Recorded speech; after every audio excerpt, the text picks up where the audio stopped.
Hello दोस्तों, technical education ITI YouTube channel पे आपका स्वागत है। दोस्तों, एनसीईआरटी एग्ज़ाम अगस्त 2024 आने वाले हैं कुछ दिन में, तो ये आपके लिए तैयारी होना बहुत ज़रूरी है। ठीक है, तो इसीलिए हमने कुछ क्वेश्चन जो है सेट किए हुए हैं, आप देख सकते हैं यहाँ पे। ठीक है, और आसानी से आप इसको सॉल्व कर सकते हैं। इसको देख के यार बहुत हेल्प मिलेगा, और जो एग्ज़ाम जो सीबीटी एग्ज़ाम होता है वो आप आसानी से कर सकते हैं। जैसे यहाँ पर पहले जो है डायल टेस्ट इंडिकेटर का एक चैप्टर है। ओके, तो चैप्टर बाय चैप्टर हम लोग इसको करते हैं ना। ये फिगर दिया हुआ है, ये फिगर का मतलब क्या है, यहाँ पर एरो दिया एक्स में क्या है। तो सबसे पहले इसको हम लोग देखते हैं। ये जो एरो दिया है इसको क्या बोलते हैं हम लोग, स्पिंडल है ना, मेजरिंग का स्पिंडल। मतलब ऑप्शन क्या होगा, ऑप्शन ए। ठीक है, तो इसी तरह जो है हम इससे पहले भी एक क्वेश्चन बनाए हुए थे, तो आपने देखे होंगे, और लगातार हम बनाते रहेंगे आपके लिए, और बहुत ही हेल्प मिलेगा और आसानी से पास कर सकते हैं एग्जाम में। दूसरा नंबर है, इस दिए गए चित्र में ये जो पार्ट्स इंडिकेट किया गया है वो क्या है ना। ये तो सब कोई जानते हैं कि ये स्टाइलस है ना, क्योंकि ये लीवर टाइप डायल इंडिकेटर का एक पार्ट्स है आगे वाला, है ना। तो इसके बाद नेक्स्ट है, तो ये जो प्लंजर टाइप डायल इंडिकेटर में है ना, इसका ड्राइंग दिखाएंगे, ऊपर में दिखाएगा आपको, है ना। ये 5 नंबर का क्वेश्चन है। इसका ड्राइंग पहले हम लोग देख लेंगे कि ये क्या चीज़ है। ठीक है, ये सबसे नीचे वाला जो पॉइंट है जहाँ पर आपका जो हम लोग चेक करते हैं, इसको स्लाइडिंग करता है, कॉन्टैक्ट होता है, उसका हम लोग क्या पढ़ते हैं। ठीक है, तो ये पार्ट आपको यहाँ इंडिकेट करेगा, है ना, पॉइंटर। ये पॉइंट से आप जो आपको चेक कर सकते हैं, टच होता है तो इसका जो कांटा है, सुई है, नीडल है, वो घूमता है। ओके, सबसे नीचे वाला जो है एनबिल है ना। हाँ, सबसे पॉइंट के बगल में है एनबिल।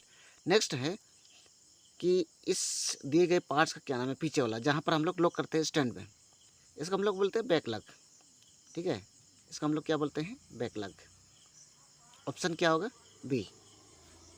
ठीक है, तो इसी से हम लोग क्लैम्प करते हैं स्टैंड पे, है ना, नट बोल्ट लगाता है हमको। ठीक है, दिखा रहे हैं हमने।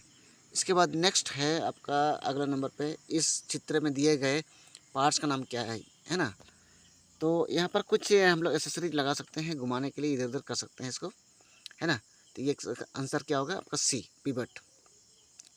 ठीक है, इसका आंसर क्या हो गया, पिवट। इसके बाद नेक्स्ट है, एक्स द्वारा दिया गया फिगर में इंडिकेट जो किया है उसका नाम क्या है। तो पहले फिगर देख लीजिए, यहाँ पर साइड में दिया हुआ है ना। डायल जो कैप है, कैप के जस्ट बगल में दिया है साइड में, उसके पार्ट्स हम लोग क्या देखते हैं, इसको मूवमेंट है ना, उसको हम लोग क्या बोलते हैं, स्टाइलस का मूवमेंट। ठीक है, स्टाइलस का मूवमेंट।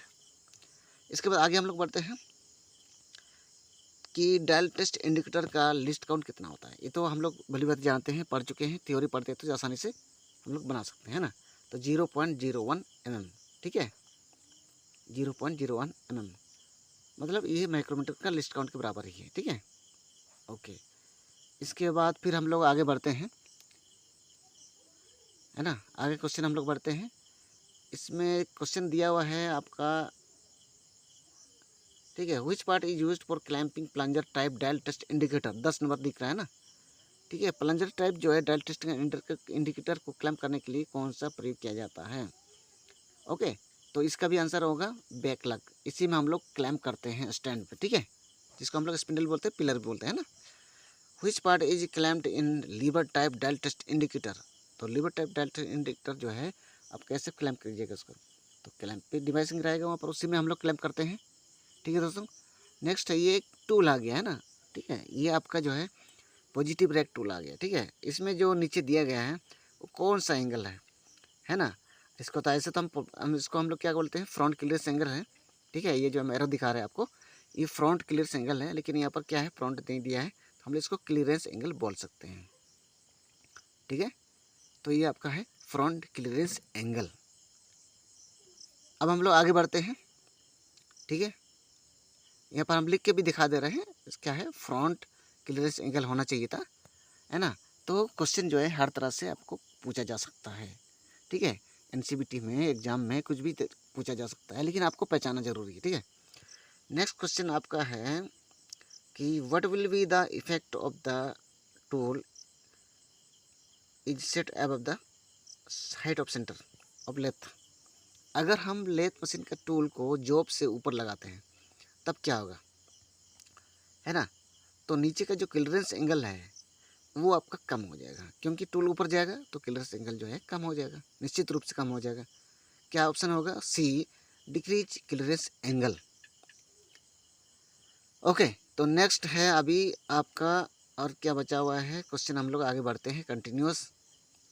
ठीक है, तो इसी तरह आप कंटिन्यूस लगे रहिएगा और मेरे साथ जुड़े रहने के लिए सब्सक्राइब कीजिएगा चैनल को, और बहुत सारा ऐसा आपको टेक्निकल से आपको रिलेटेड मिलेगा। नेक्स्ट क्वेश्चन क्या दिया हुआ है? What will happen when the tool height as set below the centre work piece. मतलब जॉब से सेंटर, जॉब का जो सेंटर होता है उससे अगर नीचे करते हैं टूल को, टूल का पॉइंट, तब क्या होगा?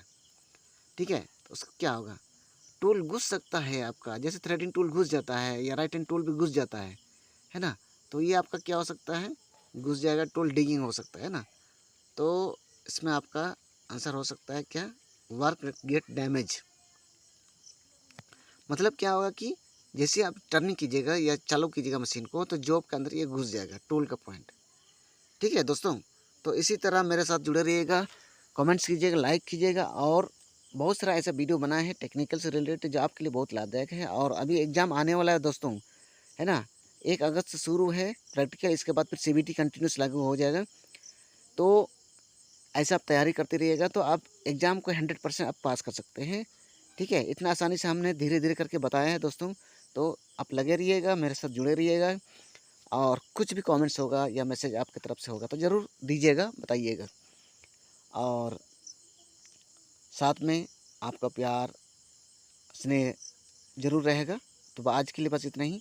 थैंक यू, बाय बाय, धन्यवाद।